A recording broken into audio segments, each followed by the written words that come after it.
On the night of September 28th, 1994, one of the world's most modern and seemingly sturdy ferries, the MS Estonia, set sail on a route overnight, crossing from the Tallinn to Estonia to Stockholm, Sweden. A vessel built for volatile water for the volatile waters of the Baltic, she was considered to be by many to be virtually unsinkable. Uh-oh. That's called foreshadowing. But by dawn, over 850 lives were gone, swallowed by the cold sea in one of the worst maritime peacetime disasters of the 20th century. This is a story of tragic failure uh, of engineering, a desperate timeline, and the questions that continue to haunt the survivors and investigators 3 decades later. Before we begin, I need to provide a disclaimer. I am not the first to do a video on the MS Estonia. In fact, there are a lot of videos out there that cover this tragedy, and I recommend you go check them out. Now, with that out of the way, welcome to Roads with Artigan, where I talk about history and alternate history.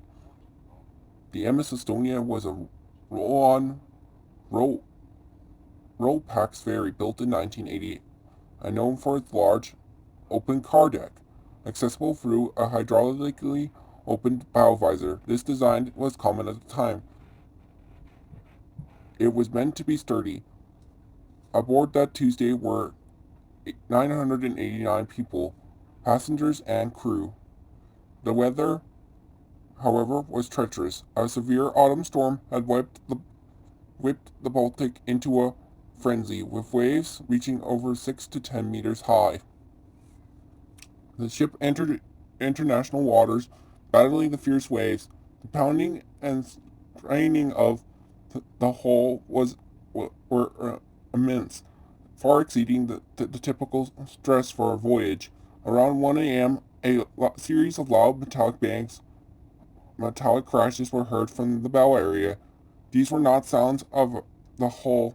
These were not the sounds of the hull hitting waves, but the sound of the locking mechanisms failing. At approximately 1:15 a.m., the bow visor, the ship's entire forward face, was torn free. This created a massive hole, open hole, directly into the car deck, a coniferous space that almost 100 meters long. Water rushed in, not in trickles, but in a developing, disastering, overwhelming torrent. Within minutes, the ship developed a severe 15 degrees list to starboard. Most passengers and crew were thrown from their bunks. The power failed immediately. At 1:22 a.m., the first Mayday call was sent out. But by this time, the list had become so severe by over 45 degrees that it was nearly impossible for those below deck to escape through the narrow corridors and the stairwells. It was also impossible to launch lifeboats.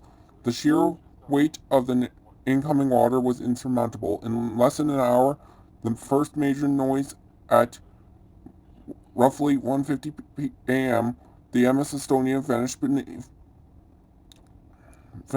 the waves. The rescue effort was hampered by the violent storm and the distance to shore, and the sheer speed of the sinking. Of the 989 people that were on board, only 137 survived. The tragedy claimed 852 lives. In the immediate aftermath, the governments of Estonia, Finland, and Sweden Joint Accident Commission (JCB) and the primary objective determined the cause of the catastrophic failure. After an extensive analysis, including diving dive footage of the wreck resting 83 meters below the surface, the, C, JCB's final report was published in 1997. The official conclusion was the ship's bow door locks and hinges had failed under the exceptional stress of the heavy seas. The visor and ram were torn off, leading to rapid, unrecoverable flooding of the vehicle deck. The tragedy led to a sweeping overhaul of international maritime regulations, specifically leading to regarding the design of roll-on, roll-off ferries.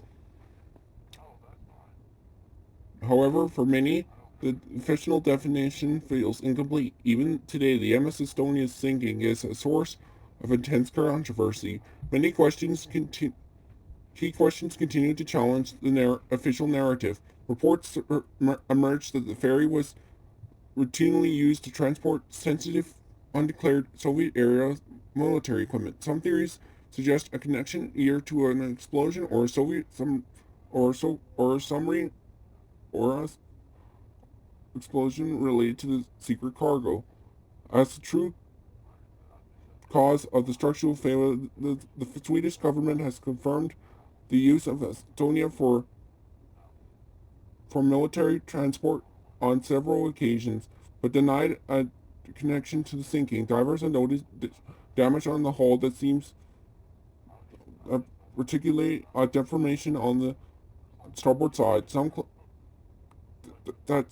claim is inconsistent with the official narrative story of how the bow simply tearing off.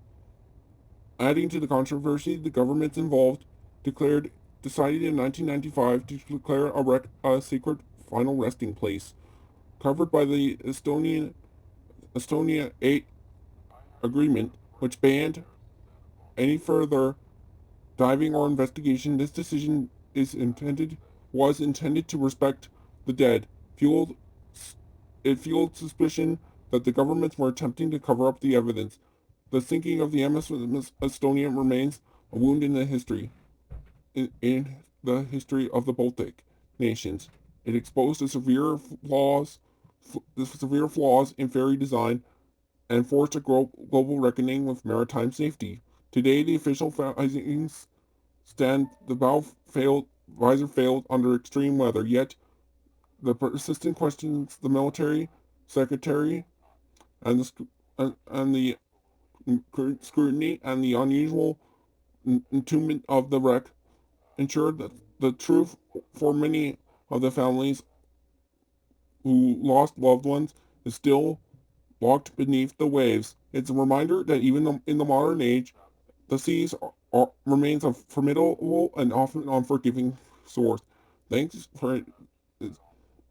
for watching my video on the MS Estonia tragedy. If you found this historical video informative and respectful to the of the victims, please consider hitting the like button below, and and ensure, and to ensure you don't miss our next historical documentary, make sure to to subscribe and ring the bell, no, no, the notification bell.